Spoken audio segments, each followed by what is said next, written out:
Hello mga idol, for today's vlog ay pupunta tayo sa may sa Tanay Rizal, sa Paglitaw Falls mga idol, dito sa may Tanay Rizal. Paglitaw Falls saka yung Kalinawan Cave, magkakalapit lang yung mga idol sila. So ito yung daan dito mga idol, papunta kayo dito sa may Paglitaw Falls, papunta sa Kalinawan Cave. Ito isa lang po ang daan nila. Ito po medyo yung kalsada nila hindi putol-putol po yung semento, may sementado, may rough road. Yan, makita nyo mga idol, yung ibang portion rough road.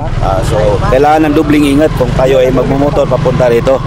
So yan, may kasabay po nga po tayo mga idol na mga rider din, papunta sila sa Paglitaw Falls. So kami naman ay pupunta kami sa may Kalinawan Cave. Alright. So guys, ito yung Paglinawan Cave. Ito, kita nyo naman lalaki ng tipak. Ito yung exit yata ito. Ito yung entrance doon sa may doon. Diba? Wala tayong bayad eh. May wala yata bayad. Dito kayo tayo. Yan. Tapos yung harap mo. Kalinawan Cave. Okay. Kalinawan Cave. Wait, time natin. Boss, ito yung exit ito. Boss, ito yung exit, no? Yes po. Yung entrance kabila, di ba? Yes. May bayad ba? May bayad ba dito pagpasok doon? Wala. Meron po. Mag-register kayo dun sir sa may tour guide station. Okay. Ayun, may kasamang tour guide. Ganon din yung... Hello mga idol. Nandito kami sa Kalinawan Cave. Ngayon, susurvey muna namin yung ilog sa baba.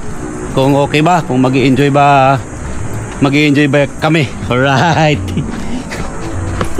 Matarik to. Tama yung sabi nila. Nakakapagod. Kasi medyo pababa dito eh. Paahon mo, may pabalik yan, mahirapan. Pero kung sanay ka naman maglakad, wala, easy lang to. Alright. So ito yung ito yung daan, pababa. May hagdan.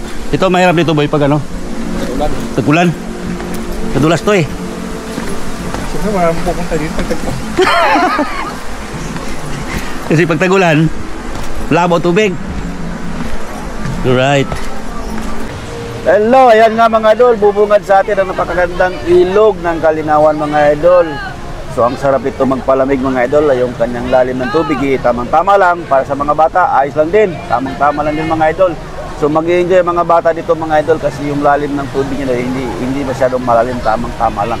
Yun nga lang mga idol, medyo mainit kasi wala masyadong kahoy na nakatakip sa ilog, pero yung importante mga idol is mag-i-enjoy tayo at hindi masyadong malalim at tamang-tama lang para sa mga bata.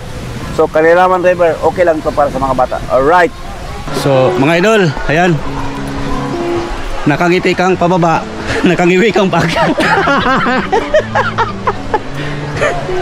Ito yung sitwasyon dito sa Kalinawan. Dito, nakangiti kang pababa. Mamaya na paakyat, nakangiwi ka na. Kasi yung tawag ng packet, halos kalibil mo na yung kalibil mo na yung hagdan eh. Right. Tama yung sabi ng babae, mapapagod kita. Oh my god.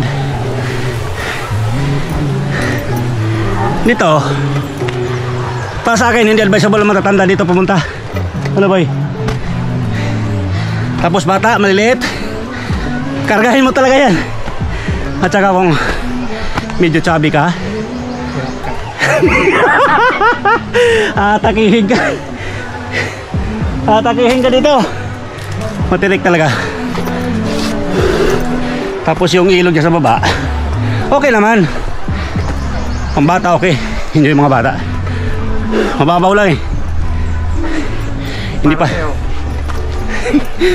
para sa akin. Ayos lang yun. Importante mag-enjoy ka.